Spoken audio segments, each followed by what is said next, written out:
How you doing? It's Sandesh here, and I'm here to talk about the problems with Diddy, which I'm sure you know about or know some of it. Some of it. Anyway, if you don't, I'm gonna read from an article which was on the March the 26th of this year. Um, I'll leave the link in the description, but I'm gonna go through the article. The sexual assault and trafficking allegations against Diddy. Um, the accusations are part of a larger reckoning in music, one that some say is long overdue. Especially in the 90s and 2000s, Diddy was a figure of enormous power, not just in hip hop but in the business and entertainment worlds large. In recent months, however, multiple people have sued him, he saying he's used that influence and wealth to sexually victimize and in some cases traffic them while avoiding consequences for decades. On Monday, speculation around the accusations escalated as homes in Los Angeles and Miami Beach linked to Diddy were raided by federal authorities who revealed that the raids were linked to an ongoing investigation into sex trafficking allegations. Those allegations first came to light in a series of recent lawsuits, several of which include brutal and disturbing details. Plaintiffs state that Diddy, whose birth name is Sean Combs, and who has also publicly gone by Puff Daddy, Puffy, and Love, raped them and in some cases trafficked them by coercing them to engage in sex with other men. Together, the cases have redirected public attention towards long-standing allegations of violence against Combs, leading some brands to cut ties with him, and Hulu to scrap his upcoming reality show.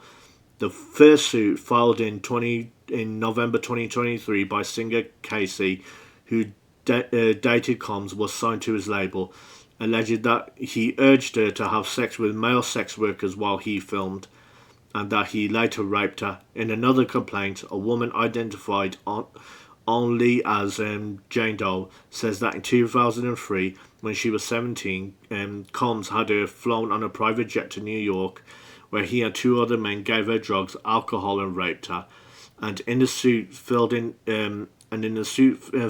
February, music producer Rodney Jones Jr. says that Combs grabbed his genitals without consent and forced him to solicitate sex workers to perform sex acts to the pleasure of Mr. Combs. You're gonna wait? Hang on a minute. You're a music producer, and you're gonna let someone like Diddy, yeah, grab your balls and fucking make you fucking and perform sex acts just just for his pleasure. Why don't you just punch him? Combs has denied the allegations, saying in a December statement, I did not do any of the awful things being alleged. I will fight for my name, my family, and for the truth." After the February suit, a lawyer for Combs called Jones nothing more than a liar who filed a $30 million lawsuit shamelessly looking for undeserved payday. The cases have captured the public's attention in part because Combs was such an influential executive and gatekeeper in music and fashion, yet one who had long been a subject of allegations of violence and including arrests. And they are among the first major allegations in years against a major figure in the music industry, which many feel has failed to reckon with abuses of power, even at the height of the Me Too movement. Combs is just one of the many powerful men who have evaded scrutiny, but whose alleged past conduct is being revisited with fresh and more critical eyes, in some cases thanks to the landmark New York laws that have allowed people alleging sexual abuse to file civil lawsuits past the time period specified by the status of limitation. Indeed, Combs is now drawing comparisons to R. Kelly, with frequent critic 50 Cent announcing that he'll produce a series about Combs in the style of a bombshell docu-series, Surviving R. Kelly, in that sort of style, with the proceeds going to assault survivors.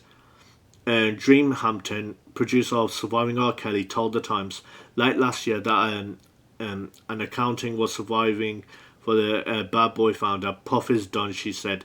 The suits against Combs also showed, despite recent backlash, the Me Too movement and the legal and cultural changes that came with it have had an enduring impact. Even if allegations of sexual assault and harassment do not make headlines the way that they did in 2017, the reckoning is ongoing, and no industry is likely to remain immune forever. Combs is a producer and Combs is also one of the first to blend the worlds of hip hop, business, and luxury. His fashion label, Sean John, founded in 1998, became known for high-end menswear. He promoted brands of vodka, tequila, and hosted exclusive white parties in the Hamptons with guests like Martha Stewart. Though no longer as a central figure as he was in the 90s, Combs remains a rich and well-connected celebrity. Within a span of weeks last fall, he held a joint album release and birthday party attended by stars such as Naomi Campbell, Janet Jackson, and performed for a sold-out crowd in London.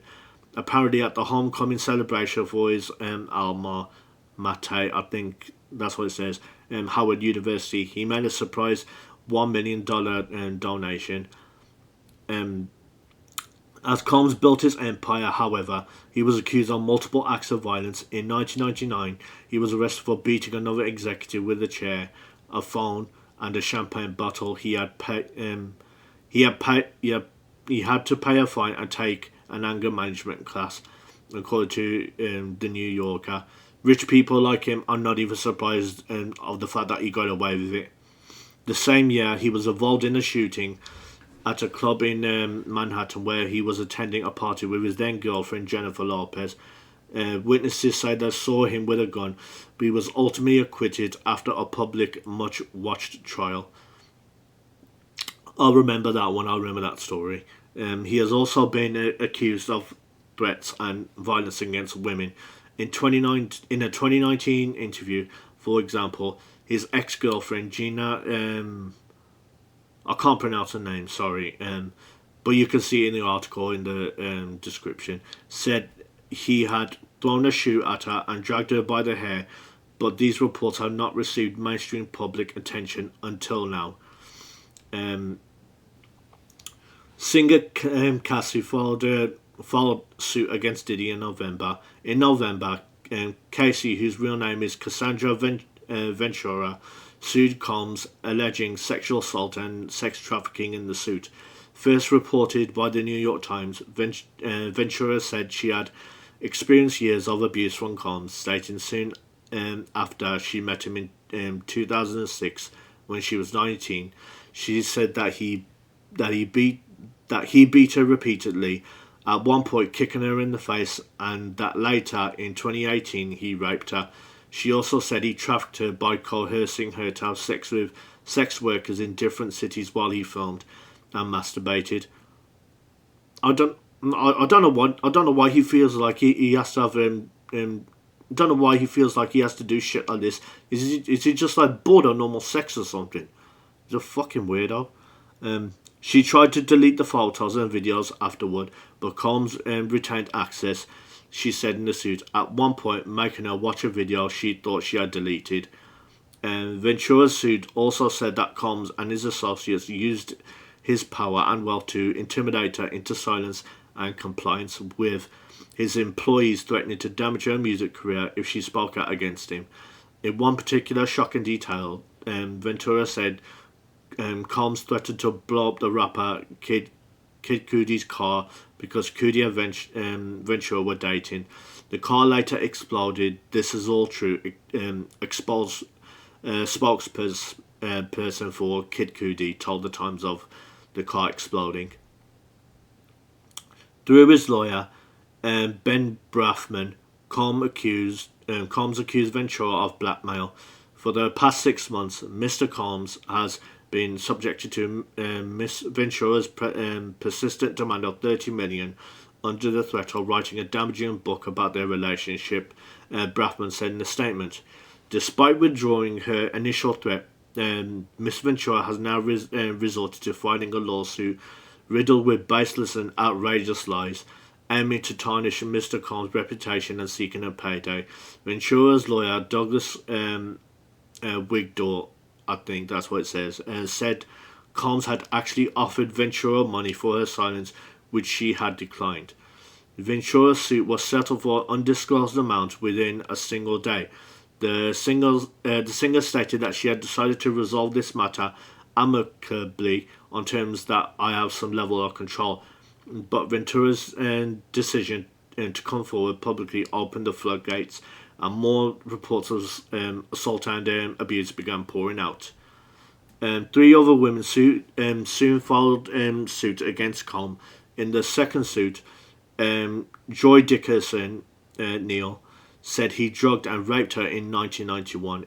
In the third, Lizzo Gardner said that in 1990 he coerced her into sex and choked her, causing her to lose consciousness. And Jonathan Davis, a lawyer for Combs, said in a statement to the Times that Combs denied these allegations as well. Because of Combs' famous success, he's an easy target for accusers who attempt to smear him. With that many allegations against him, they can't all not be true. Is that what they say? There's no smoke without fire. In the fourth suit, a woman identified as Jane Doe said she was a junior in high school when she met then Bad Boy president Harve Pierre and another Combs' associate in Detroit. They convinced her to fly on their jet to New York, the suit says, where they and the rapper gave her drugs, alcohol, and then violently raped her. Ms. Doe has lived with her memories of this fateful night for 20 years, during which time she has suffered extreme emotional distress that has impacted nearly every aspect of her life and personal relationships, the suit says. Given the brave women who have come forward against Miss Combs and Mr. Pierre in recent weeks, Ms. Doe is doing the same. I'm going to stop from here. I'll let you see for yourself and see the article for yourself. But yeah, the end is coming for Diddy. But I also think for some reason I think Jay-Z's the next one. I just have this feeling about Jay-Z that he's hiding shit and it's all and it's just gonna come out. Diddy's not the only one. That's my opinion. Anyway, thanks for watching. Please like, comment, and subscribe on this video, and let me know what you think. Do you think he's innocent, or do you definitely think he's guilty? And it's the reckoning is coming from, and there's no saving. He's not gonna be able to save himself. Let me know, and thanks for watching, and I'll see you soon.